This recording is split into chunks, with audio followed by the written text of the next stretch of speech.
First, our audit of Canada's future fighter jet capability examined the large multi-year project aimed at maintaining a strong fighter jet capability to protect the safety and security of Canadians.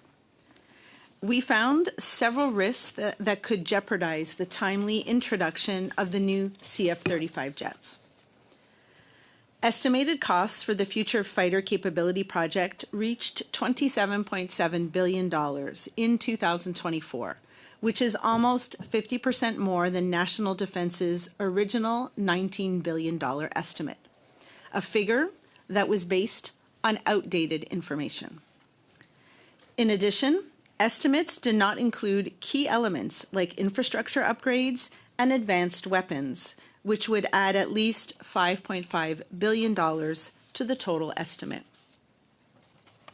Other significant risks include the possibility of a shortage of qualified CF-35 pilots and a delay of more than 3 years in the construction of 2 new fighter squadron facilities. Additional costs will therefore have to be incurred to build temporary facilities. Active and ongoing risk and cost management is essential to ensure that the CF-35 fleet enters service on schedule. Thank you very much, Mr. Chair. Thank you very much, everyone, for being here today. When it comes to the staffing and training, there's only 14 positions that have been filled of the 47 as of 2024. Why is that? I think I might ask Nick to add some details on that. Thank you, Mr. Chair. I think, the point we're making is that implementation has been slow. Part of it is that some of the plans, have not fully laid out, and they haven't been, they haven't been advancing at the pace that the plan originally envisaged. So that's the main issue in those particular spheres where there were supposed to be a number of positions already filled. Okay. If it's not been fully implemented, I guess why not? I know in the report you talk about a lack of information back in 2022, but is like what did you find when you audited this that would have prevented them from getting there, right? I mean, the F-35 has been around for more than 20 years anyway, right? I mean, how did they not have complete information, and why is a lack of information part of what we're seeing as their reason for not being advanced far enough? I'll see if Nick does want to add. I think your question is bringing in a bunch of our findings. There was information that they didn't use, so they used outdated information, which is part of the reason why they're a little late. But what we found is there were a lot of plans that were incomplete and slow progress on it. So I hope that our audit in October on recruitment might shed some light on progress and weaknesses in recruiting. But, having positions to plan and do logistics and security is some of the areas that they need to recruit for. So I think there's a lot going on here to figure out why they've been making slow progress. I don't know if you wanted to add at all, Nick. I just want to jump in right there because in your report you say there's 246 permanent positions required. In the report, there's 10 bases that are on the map. Now, I know most of the report is based off of Bagotville and Cold Lake.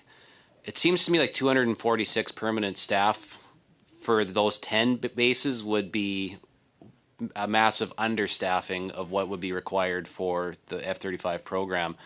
I'm not an expert, but the 246, is that just for the first 2 bases, or is that for all 10 bases, or like what is that for?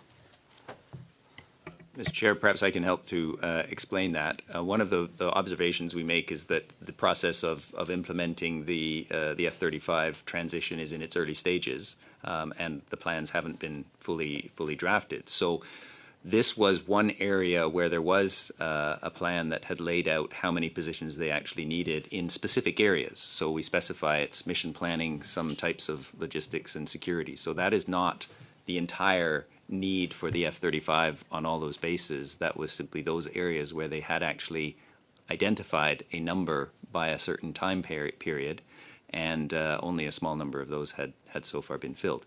For the rest, there wasn't that level of detail in the plans yet. So why is that level of detail not in the plans yet, right? I mean, I guess that's kind of what I'm trying to get at here, is this has been ongoing for years, and yet we still have an incomplete plan.